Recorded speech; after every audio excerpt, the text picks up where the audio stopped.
Scientology is beneficial, but the church is not for everyone. It's expensive. They have a ton of policies. Their reputation makes being a member difficult. Yet none of that managed to keep me away. After reading Dianetics and a few other books by L. Ron Hubbard, I wanted auditing more than anything else in my life before. It wasn't until after I signed up that I found out I didn't qualify for it. In my teens, I was hospitalized for an eating disorder and treated with medications. And that was enough for the church to say no. I could have left in a huff, never to return. Sometimes I wish I had. But there are those who've trained as auditors and were able to change the church's mind. I signed up, but halfway through my training came the golden age of tech, a revision of the books and courses, as supposedly the church had been doing things wrong all this time. The quality of services improved that anyone trained before this overhaul was required to retrain at their own expense. I refused as a matter of principle. In time, they might have worn me down if I hadn't discovered TROM.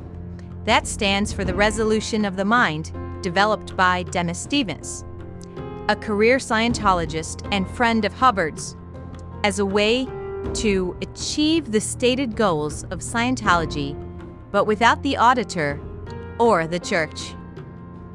Unlike others who studied Hubbard's works then tried coming up with something better to rival the church, Dennis documented his findings intended to share such with Hubbard. If there's one thing that sold me on TROM, it would be knowing just that. Everything I hoped to gain from Scientology auditing I got from TROM instead, plus a few pleasant surprises.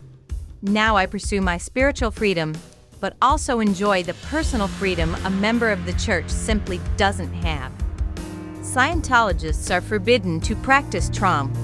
Members who practice Scientology alternatives are labeled squirrels and thrown out with a warning to all other members to disconnect from them, lest they be thrown out too. Since TROM is a solo practice, I can keep it to myself.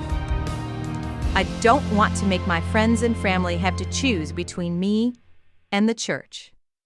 I get an occasional call from the church. I tell them I'm busy. If you don't want to be a Scientologist anymore, that's the best thing to do. I have no illusions of millions of people practicing TROM, but I believe everyone should at least have a chance to learn it and practice it. And that's why I'm no longer a Scientologist, but practice TROM, and invite you to learn about this subject too. If you're a Scientologist who's happy with the church, then never mind any of this. TROM is not for you. Ex-Scientologists should watch our video Returning in Dynamics versus Time Breaking in TROM, and you'll see how Dennis Stevens went beyond Hubbard's works. The Church of Scientology has the right to choose who they help and who they don't. But I have my rights too, and so do you. We are DIY salvation. Don't just use your mind, resolve it.